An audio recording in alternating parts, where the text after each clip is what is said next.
Joining us now, State Senator, Loudoun County area. That's the 13th district, running for re-election.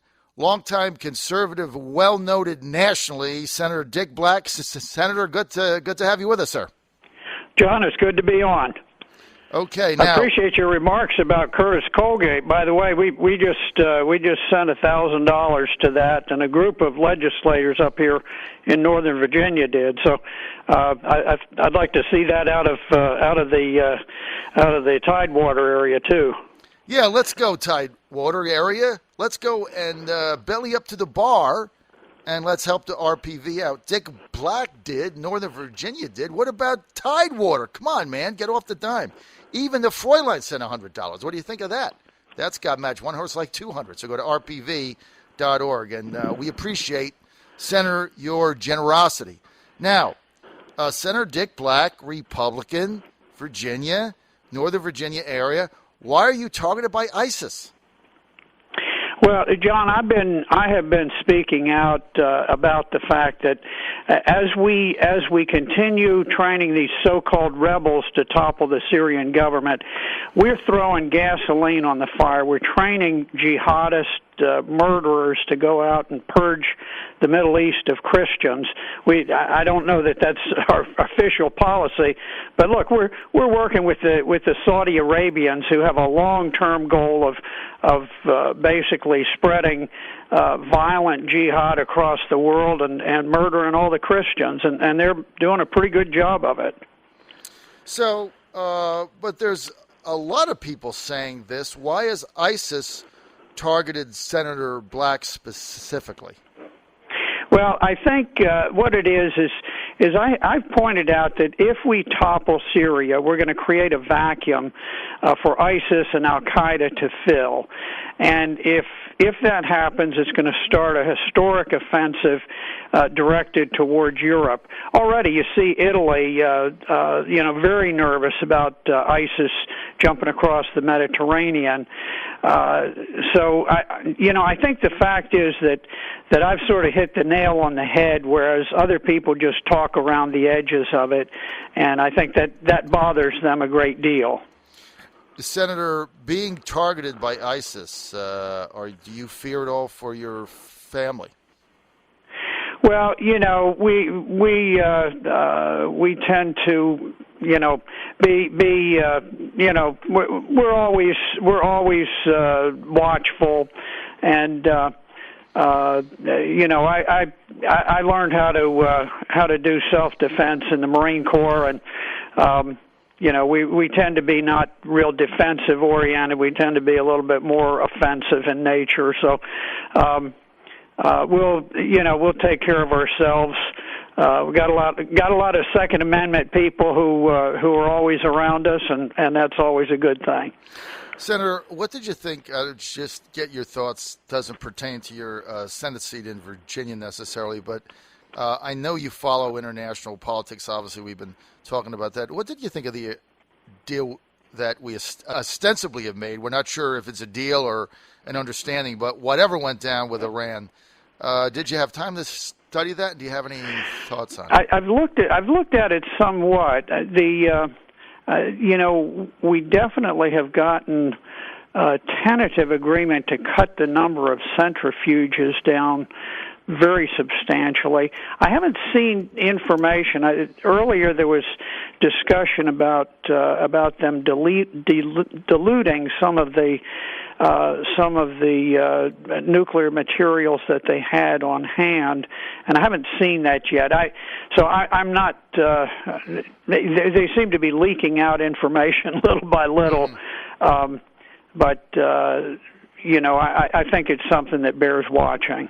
Senator, do you care to comment at all on the debate going on in Indiana and Arkansas over the Religious Freedom Act? I really do. I I was absolutely disgusted by the reaction of the Republicans there.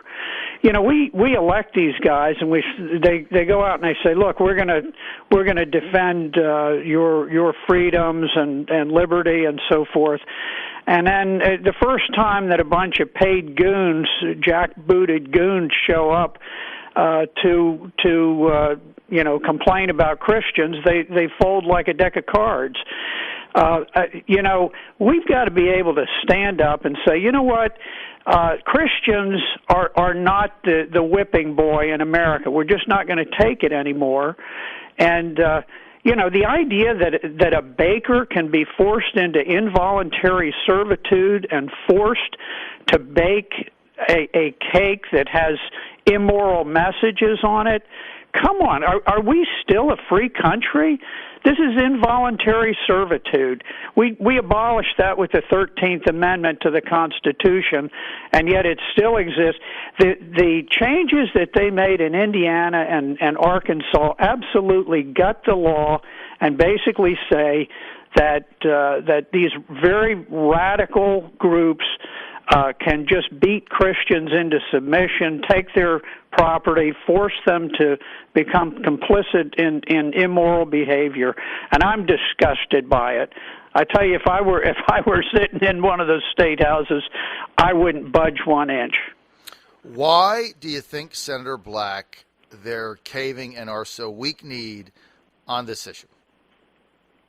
You know, that's a good question. I just think culturally we have gotten to the point where we're so used to people hammering on Christians, and it seems to be the one group that you can disparage at will without the slightest concern.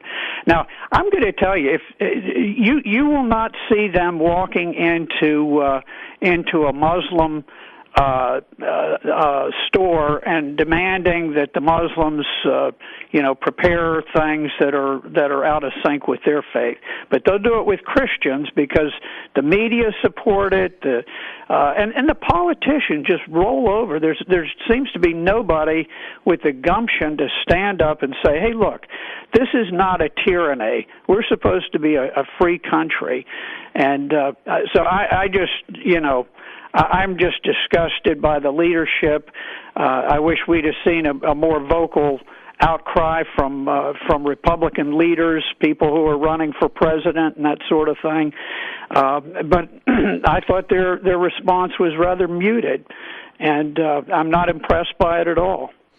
Well, Senator, I think you hit the nail on the head. We were saying earlier that there just seems to be this unbelievable war on Christians, and there's no defense. We were relating a piece earlier in the show that was in the Washington Times over the weekend where a videographer went in Dearborn, Michigan, sir, to a number of Muslim-owned bakeries and asked on a secret video if they would bake a cake for a wedding ceremony for, what were the names, Courtney, John and Stephen, or Stephen and something. It was obviously two men.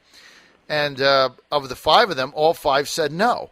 And yet that's nowhere to be found in the mainstream media. So if you're a Christian organization and you object to that, you're all over CNN and you're being targeted. But if you're a Muslim organization, then it's all right. So there seems to be a double standard there. I want to get your thoughts on that, sir.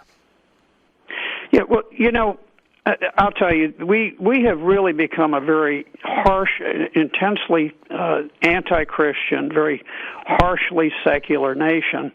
The idea that we, favor freedom of religion, forget it. That's mythology. That's not where the United States is today. And the one religion that is targeted is Christianity. I was saying this for 3 days in this argument. If you're gay and you're going into any vendor to provide you with any service, like you're online for a Subway sandwich and you want a turkey and ham, no big deal. And over time, you go in there a few times and you get the feeling that the person making the sandwich doesn't like you or whatever it is.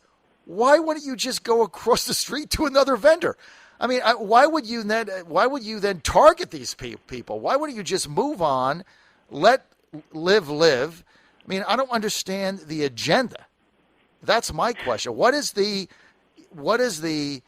gay agenda? What are they trying to do? Well, I think their agenda is quite clear.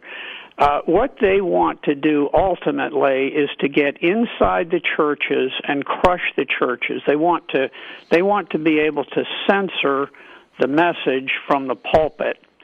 And if you start around the fringes and you say, okay, we will target Christian businessmen, businesswomen, think about it. Is somebody telling me that you cannot buy pizza pies for any kind of event that you want? Give me a break.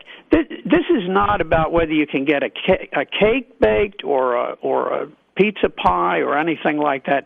It is about strong-arming Christians and forcing them to violate their commitment to Almighty God. That's what it's about, is to interpose the power of the state and make it more powerful than the power of God in people's lives.